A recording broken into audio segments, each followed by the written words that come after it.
Olá, meus alunos. Nesta videoaula eu gostaria de tratar da seguinte temática: ética, política e economia, a perversidade do capital, parte 1. Faremos duas videoaulas para tratar dessa mesma temática.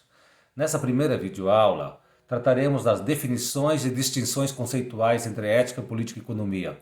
Numa segunda videoaula, trataremos das relações e implicação entre esses conceitos. É comum confundirmos ética com moral, a atividade política com a ciência política, ou com a filosofia política, a ciência econômica com a atividade econômica. Ora, a filosofia tem como critério de relevância o rigor conceitual de seus termos, a precisão conceitual dos seus termos. Por isso, se quisermos compreender o papel da ética na sociedade, será preciso, primeiramente, compreender o seu significado filosófico. Será preciso também situar o problema ético ou a questão ética em confronto com a sociedade capitalista.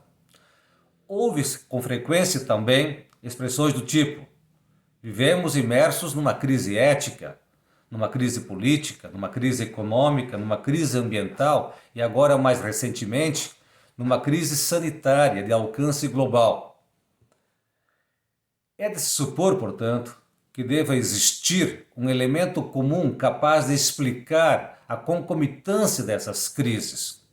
Nessas duas videoaulas, pretendemos, se não responder a esta questão, ao menos tentar compreendê-la. Trata-se, portanto, de saber qual é a relação da ética com as dimensões fundamentais da vida humana, de modo especial a política e a economia. Para tanto, devemos esclarecer o que entendemos por esses termos, ética, política e economia. Do ponto de vista filosófico, a ética é a compreensão crítica acerca da natureza dos princípios, dos valores e critérios morais que nós empregamos em nossa conduta ou em nossa ação moral. Nesse sentido, então, a ética visa fundamentar a moral, isto é, a ética oferece uma base teórica, conceitual para a moral. A ética visa justificar a moral, isto é, oferecer boas razões. A ética oferece boas razões ou argumentos que visam justificar aquilo que nós fazemos ou deixamos de fazer, nossas ações ou omissões. Além disso, a ética pretende criticar, questionar, retificar ou corrigir a moral, suas contradições, lacunas ou imperfeições. Seja como for, a ética e a moral perpassam todas as esferas ou todos os aspectos de nossa existência ou de nossa vida. Diria que a ética só existe porque existe a sociedade. Embora existam diferentes concepções ou teorias éticas no interior da filosofia, por ora importa considerar que a ética, tomada em sentido mais amplo, sentido geral, lato sensu, se ocupa com uma questão fundamental ou com um problema fundamental que pode ser assim formulado: o que significa viver humanamente? Em que consiste a vida humana? O que torna nossa vida digna ou indigna, valiosa, valorosa ou desprezível? O que torna nossas ações boas ou más? Como devemos conduzir ou pautar a nossa vida, nossa existência? Como devemos viver? Cito aqui, de passagem, alguns filósofos que podem ilustrar ou exemplificar aquilo que estou querendo dizer. Veja, por exemplo, Aristóteles, o filósofo Aristóteles, que é um dos fundadores da ética ocidental, formulador da teoria ética chamada ética das virtudes. Cito Kant, que refundou a ética ocidental, estabelecendo uma diferença entre a esfera da moralidade, do fenômeno moral, e a esfera da ética, e atribuindo à ética, isto é, à filosofia, o papel de fundamentar metafisicamente ou racionalmente a moral. Kant definiu a vida humana como um bem, um valor absoluto. O homem é um fim em si mesmo e orienta sua ética para o liberalismo político. Outros filósofos, por exemplo, que também formularam teorias éticas, como Bentham e Stuart Mill, encaminham ou orientam suas éticas para um liberalismo econômico, o maior bem para o maior número de indivíduos.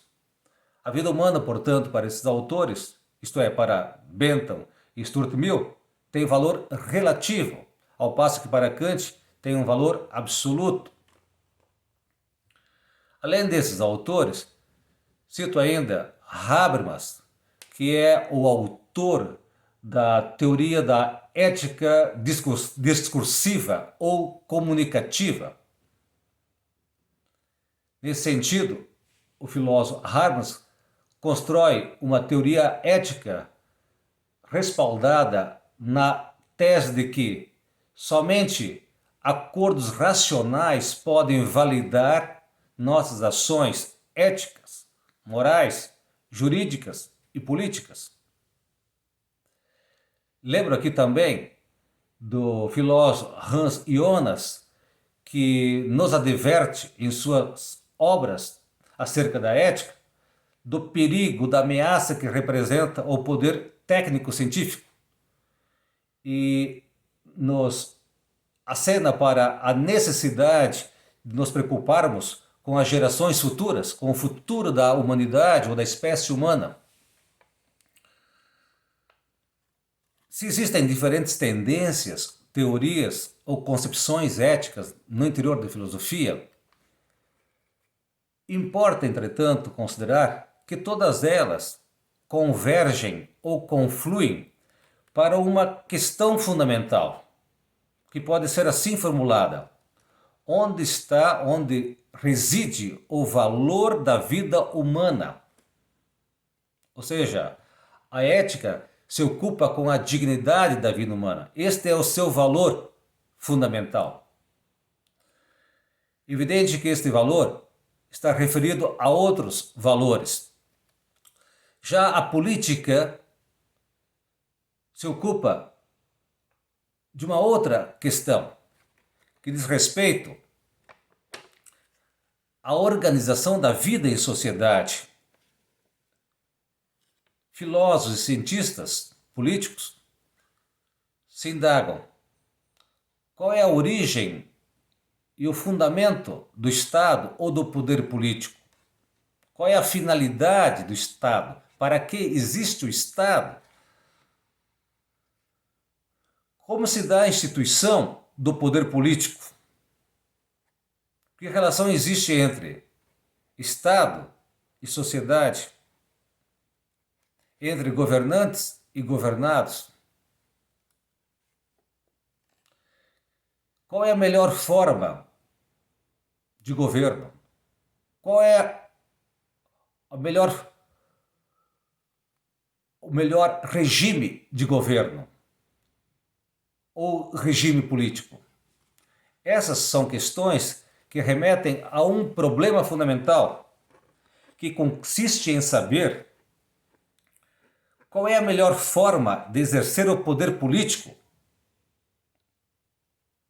Ou seja, cabe ao poder político assegurar direitos e deveres a todos os cidadãos. Para tanto, se faz necessária a construção de um aparato político, jurídico e administrativo, a fim de elaborar leis, de executá-las e aplicá-las, estabelecendo limites para as nossas ambições e para as nossas ações, a fim de que a vida em sociedade seja então possível, mesmo contra aqueles que resistem em viver em sociedade ou em respeitar, obedecer às leis, ou mesmo contra aqueles que se recusam a cumprir ou a respeitar as leis. Diferentemente então da moral, o direito, isto é, o ordenamento jurídico, o sistema de leis, é constituído, por códigos escritos que têm um caráter coercitivo, impositivo, que se impõe mesmo contra a nossa vontade, mas que visam, esses códigos, estabelecer o alcance e os limites de nossas ambições enquanto cidadãos. Por último, porém não menos importante, é a economia, que pode ser definida aqui como um sistema produtivo de bens e serviços necessários à nossa sobrevivência material, ao nosso bem-estar físico e ao desenvolvimento da sociedade. Nesse sentido, então, o problema fundamental da economia consiste em assegurar, através dos fatores de produção, recursos naturais, mão de obra, tecnologia, capital,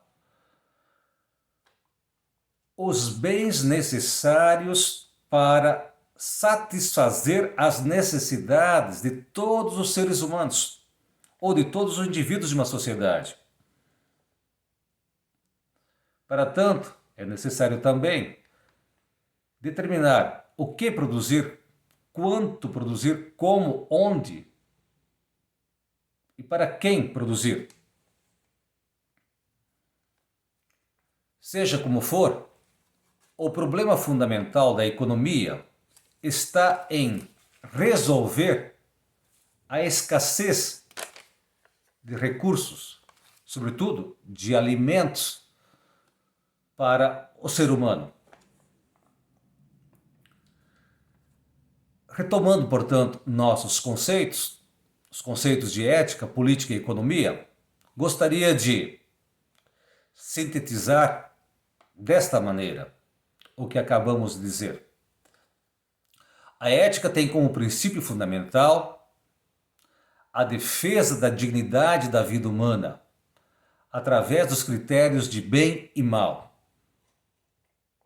Enquanto a política tem como princípio fundamental a efetivação, a realização do princípio ético fundamental, através da justiça e do bem comum, salvaguardando a liberdade e a igualdade dos indivíduos.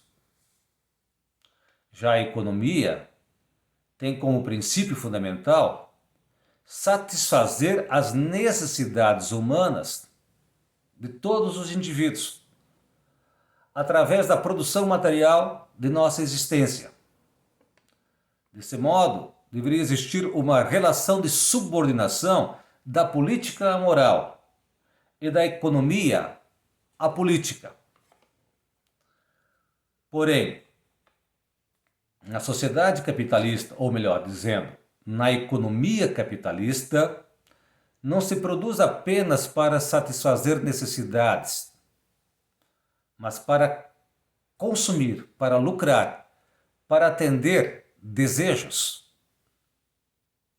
Ou seja, a economia capitalista não só subjugou a política a seus fins e interesses, de modo que os Estados nacionais não passam de meros executores dos interesses internacionais, sobretudo dos banqueiros e das multinacionais, Mas, para além disso, a economia capitalista se apartou, se separou da ética, a fim de poder alcançar livremente seus fins, sem restrições ou obstáculos.